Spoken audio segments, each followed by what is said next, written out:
ಆಪ್ಕಿ ಅದಾಲತ್ನಲ್ಲಿ ಶಿಲ್ಪಾ ಶೆಟ್ಟಿ ಅವರ ಮೇಲಿರುವ ಆರೋಪವೆಂದರೆ ಇವರು ಆರ್ ಫ್ಯಾಕ್ಟರ್ನಲ್ಲಿ ಸಿಕ್ಕಿಕೊಂಡಿದ್ದಾರೆ ಎಂಬುದು. ನಿಮ್ಮ ಜೀವನದಲ್ಲಿ ಯಾವಾಗೆಲ್ಲ ಆರ್ ಬಂದಿದ್ಯೋ ಆಗ ಹೊಳಪು ಬಂದಿದೆ. ರಿಯಾಲಿಟಿ ಶೋ, ರಿಚರ್ಡ್ ಗೇರ್, ಅಲ್ಲಿ ಆ ಹೊಳಪು ಬಂದಿಲ್ಲ ಸರ್. ರಾಜ್ ಕುಂದ್ರಾ, ಮತ್ತೀಗ ರಾಜಸ್ಥಾನ್ ರಾಯಲ್ಸ್. ಹಾ, ಆಮೇಲೆ ರಜತ್ ಶರ್ಮಾ.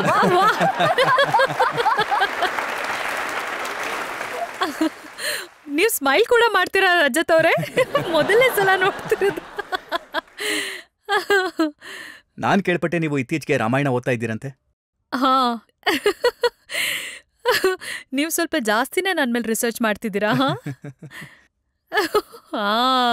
ಅವ್ರನ್ನೂ ಜಾಸ್ತಿ ಫಾಲೋ ಮಾಡ್ತೀನಿ. ಈ ಮಾತು ನಿಜನಾ?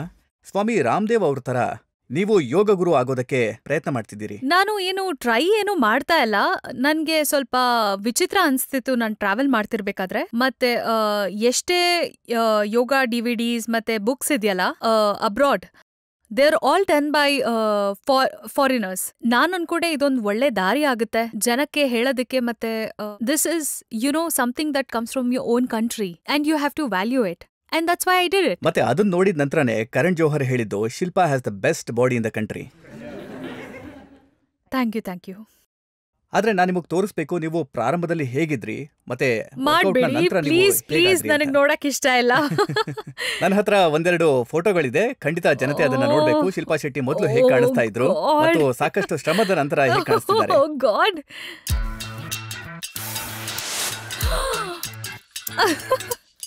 ಅಯ್ಯೋ ದೇವ್ರೆ, ಇದ್ಯಾ ಫೋಟೋಸ್?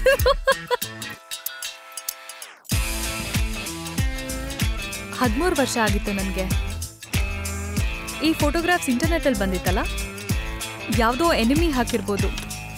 ನಿಮ್ಮ ಎಲ್ಲ ಶತ್ರುಗಳು ನನಗೆ ಸಹಾಯ ಮಾಡಿದ್ದಾರೆ. ಹಾ, right. I used to be a volleyball player. If you notice, I am so badly tanned in some pictures. ಆದ್ರೆ ಈ ರಹಸ್ಯವನ್ನ ನಮ್ಮ ಜನತೆ ಖಂಡಿತವಾಗ್ಲೂ ತಿಳ್ಕೊಳ್ಳೇಬೇಕು. ಹೇಗೆ ನೀವು ನಿಮ್ಮ ಮುಖ, ನಿಮ್ಮ ಸೌಂದರ್ಯ ಮತ್ತೆ ನಿಮ್ಮ ಬಾಡಿನ ಬದಲಾಯಿಸಿದ್ರಿ? ಅಯ್ಯೋ ಸುಮ್ಮನೆ ರೀ. ಇಲ್ಲ, I think it comes with lot of hard work, experience. ಜನರು ನಿಮ್ಮನ್ನು ಕೇಳ್ತಾರೆ ಅನ್ಸುತ್ತಲ್ಲ, ನೀವು ಯಾವ ಗೋಧಿ ಹಿಟ್ಟನ್ನ ತಿಂತೀರಾ ಅಂತ. ನಾನ್ ಖಂಡಿತ ನಿಮ್ ತರಾನೇ ನಾನು ಸಿಂಪಲ್ ಹುಡುಗಿ. ನನ್ಗೆ ಸ್ವೀಟ್ ತಿನ್ನಕ್ ಇಷ್ಟ, ಮತ್ತೆ ಬೇರೆ ಎಲ್ಲಾ ಊಟನೂ ತಿನ್ನಕ್ ಇಷ್ಟ. ಆದ್ರೆ because I belong to beauty business, obviously I have to take care of myself. I do yoga and I do weight training. So ಯಾವ್ದೂ ಈಸಿಯಾಗಿ ಬಂದಿಲ್ಲ. ನಿಮಗೊಂದ್ ವೇಳೆ ನಾನು ಬೆಳಗ್ಗೆ ಎದ್ದ ತಕ್ಷಣ ಹೀಗೆ ಕಾಣಿಸ್ತೀನಿ ಅಂದ್ರೆ ಹಾಗೇನೂ ಇಲ್ಲ. ನಾನು ತುಂಬಾ ಹಾರ್ಡ್ ವರ್ಕ್ ಮಾಡ್ತೀನಿ. ಅಂಡ್ ನನಗನ್ಸುತ್ತೆ anyone who wants to look good, you have to put a bit of effort. ನೋಡಿ, ಅದೇ ಸೀಕ್ರೆಟ್, ಅದೇ ಫಾರ್ಮುಲಾನ ನಾವು ತಿಳ್ಕೋಬೇಕು ಅಂತ ಇದ್ದೀವಿ. ಏನ್ ಕಷ್ಟಪಡ್ತೀರಿ ಅದನ್ನ ಹೇಳಿ. ನಾನು ಯೋಗ ಮಾಡ್ತೀನಿ. ನಾನು ಒಂದ್ ಬ್ಯಾಲೆನ್ಸ್ ಡಯಟ್ ಫಾಲೋ ಮಾಡ್ತೀನಿ. ಇದರರ್ಥ ನಾನು ಡಯಟ್ ಮಾಡ್ತೀನಿ ಅಂತಲ್ಲ. ನನಗೆ ಖಂಡಿತ ಡಯಟಿಂಗ್ ಅಲ್ಲಿ ನಂಬಿಕೆನೇ ಇಲ್ಲ. I eat healthy and I eat properly and I work out. So I really believe ನಾನು ಬ್ಯಾಲೆನ್ಸ್ ಮಾಡೋದ್ರಿಂದ ನಾನು ಹೀಗೆ ಕಾಣಕ್ ಸಾಧ್ಯ ಅಂತ. ಶಿಲ್ಪಾ ಅವರೇ, ನೀವೊಂದು ಸಿನಿಮಾದಲ್ಲಿ ಫಿಶರ್ ವುಮೆನ್ ಆಗಿ ತುಂಬಾ ಚೆನ್ನಾಗಿ ಕಾಮಿಡಿ ರೋಲ್ನ ಮಾಡಿದ್ರಿ. ಈಗ ಅದ್ರದ್ದು ಒಂದು ಡೈಲಾಗ್ ಹೇಳ್ಬೋದಾ ನೀವು? ಪ್ಲೀಸ್ ಬೇಡ. ಇಲ್ಲ, ಹೇಳಿ. ನನ್ನ ಇಂಟ್ರೊಡಕ್ಷನ್ ಅಲ್ಲಿ ಒಂದು ಡೈಲಾಗ್ ಇತ್ತು, ಅವಾಗ ನಾನು ಹೇಳ್ಬೇಕಿತ್ತು. ನಗ್ಬೇಡಿ ರಜತ್ ಅವರೇ, ಆಕ್ಚುಲಿ ನಗ್ಬೇಕಾದ್ರೆ ಚೆನ್ನಾಗಿ ಕಾಣಿಸ್ತೀರಾ ನೀವು. ಅಯ್ಯೋ ಸರಿ ನಾನು ಹೇಳ್ತೀನಿ. ಓಕೆ. अरे ओ झींगे, अब तू आया है ना मेरे नेट में, अब तू देखना मैं कैसा निकलती है तेरा छिलका. ನನ್ನ ಕ್ವಶ್ಚನ್ ನಿಮ್ಮ ಹತ್ರ ಏನಂದ್ರೆ, ನೀವು ಡಿಫ್ರೆಂಟ್ ಪ್ಲೇಗಳನ್ನ ಮಾಡಿದಿರ ನಿಮ್ಮ ಲೈಫಲ್ಲಿ. Real life, as an host, as an actor, as a contestants and winner in a reality show. ಈಗ ನಾನು ಏನ್ ತಿಳ್ಕೊಳಕ್ ಇಷ್ಟಪಡ್ತೀನಿ ಅಂದ್ರೆ, when you are going to play wife in your real life. Marriage is something which I will do and I will do very soon, because I really believe that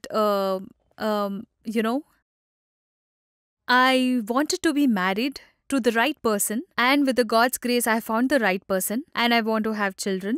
ನನಗೆ ಎಲ್ಲ ಕಡೆ ಓಡಕ್ ಇಷ್ಟ ಇಲ್ಲ, 1,000 ವಿಷಯದ ಮೇಲೆ. And I will do it very soon. ನನಗೆ ಮೀಡಿಯಾದವರಿಂದನೇ ಗೊತ್ತಾಗಿದೆ ನಾನು ಅಕ್ಟೋಬರಲ್ಲಿ ಮದುವೆ ಆಗ್ತಿದ್ದೀನಿ. ನಾನಂತೂ ಅನೌನ್ಸ್ ಮಾಡಿಲ್ಲ. ಮೀಡಿಯಾದಲ್ಲಿ ನಾನು ಮತ್ತೊಂದು ವಿಚಾರವನ್ನ ಓದಿದ್ದೆ. ನೀವು ಹೇಳಿದ್ರಿ ಲಂಡನ್ ನಲ್ಲಿರೋದಕ್ಕೆ ಇಷ್ಟಪಡ್ತೀನಿ, ಲಂಡನ್ ನಲ್ಲಿ ಒಂದು ದೊಡ್ಡ ಮನೆ ಇದೆ, ಮತ್ತೆ ಅಷ್ಟು ದೊಡ್ಡ ಮನೆಗೆ ಸಾಕಷ್ಟು ಮಕ್ಕಳು ಆಗ್ಬೇಕು ಅಂತ. ಯುನೋ ಮೀಡಿಯಾದವ್ರು ಏನ್ ಹೇಳ್ತಾರಲ್ಲ, ನಾನು ಹೇಳೋದನ್ನ ಮಿಸ್ಕನ್ಸ್ಟ್ರೂ ಆಗಿ ಹೊರಗಡೆ ಬಂದ್ಬಿಡತ್ತೆ. So I don't know from where to start explaining. ಲಂಡನಲ್ಲಿ ಒಂದು ಮನೆ ಇದೆ, ಆದ್ರೆ ಬಾಂಬೆ ನಂದು ಮೊದಲನೇ ಮನೆ. Raj lives in London, so that is his first home. So we alternate between homes. ಅದು ಒಳ್ಳೆ ವಿಷಯನೇ. I think we have the best of both worlds. But Bombay will always be my first homes. ನಾನು ಬಾಂಬೆನ ಬಿಡಕ್ ಸಾಧ್ಯನೇ ಇಲ್ಲ, not for anything or anybody. ಆದ್ರೆ ಒಂದು ಸ್ಟೇಟ್ಮೆಂಟ್ ಅಲ್ಲಿ ನೀವು ಹೇಳಿದ್ರಿ, I am dying to have children. Of course I'm dying to have children. And many many children. I have not said many childrens. I want to have children. ಆದ್ರೆ ದೇವ್ರಿಚ್ಛೆ ನೋಡೋಣ. But let me get married. ಅಂದ್ರೆ ಇಲ್ಲಿ ಸುಮ್ನೆ ಖಾಲಿ pulao, YONO ಅರ್ಧ ಸಮಯ media ಅವರೇ ನಿಮ್ಗೋಸ್ಕರ ಯೋಚನೆ ಮಾಡ್ತಿರ್ತಾರೆ. So you don't know what to say. ನನಗೆ ಮಕ್ಳು ಮಾಡ್ಕೊಳಕ್ ಇಷ್ಟ, ಮತ್ತೆ ದೇವ್ರ ಇಚ್ಛೆ ಏನಿದೆಯೋ ಅದನ್ನ ನಾನು ಪಾಲಿಸ್ತೇನೆ. ನೋಡಿ, ನಾನೊಂದ್ ಕಡೆ ಇದನ್ನ ಓದಿದ್ದೆ, ನೀವು ಯಾಕೆ ಮದುವೆ ಆಗ್ತಿಲ್ಲ ಅಂತಂದ್ರೆ ನಿಮಗೆ ಒಂದು ಕಾಳ ಸರ್ಪದ ಶಾಪ ಇದೆ. ಇದೇನಿದು? ಮತ್ತೆ ಈ ಕಾಳ ಸರ್ಪದ ಶಾಪದಿಂದ ತಪ್ಪಿಸ್ಕೊಳ್ಳೋದಕ್ಕೆ ನೀವು ನಾಗಮಾತೆಯ ಮಂದಿರಕ್ಕೂ ಹೋಗ್ತೀರಂತೆ. ನೋಡಿ, ನಾನು ಇದನ್ನ ಎಕ್ಸ್ಪ್ಲೇನ್ ಮಾಡೋಕ್ಕೂ ಇಷ್ಟ ಅಲ್ಲ ನನಗೆ. ನನ್ಗನ್ಸುತ್ತೆ ಮೀಡಿಯಾ ಅವ್ರ ಹತ್ರ ಕೆಲಸ ಕಮ್ಮಿ ಇದೆ ಅಂತ, ಅದಕ್ಕೆ ಇದನ್ನೆಲ್ಲ ಬರೀತಾ ಇತ್ತೀಚೆಗೆ ಇರ್ತಾರೆ. ನಾವು ನೋಡ್ತಾನೆ ಇದೀವಿ, ಯಾವ್ದಾದ್ರು ಒಂದು ದೇವಸ್ಥಾನಕ್ಕೆ ಹೋಗ್ತಾನೆ ಇರ್ತೀರಿ. ನಾನು ದೇವ್ರಲ್ಲಿ ಬಿಲೀವ್ ಮಾಡ್ತೀನಿ. ನಾನಿವತ್ತು ಏನೇ ಆಗಿದ್ರೂ ಅದಕ್ಕೆ ಅವರೇ ಕಾರಣ. If I had to give credit for anybody, that would be God and audience. So that's it.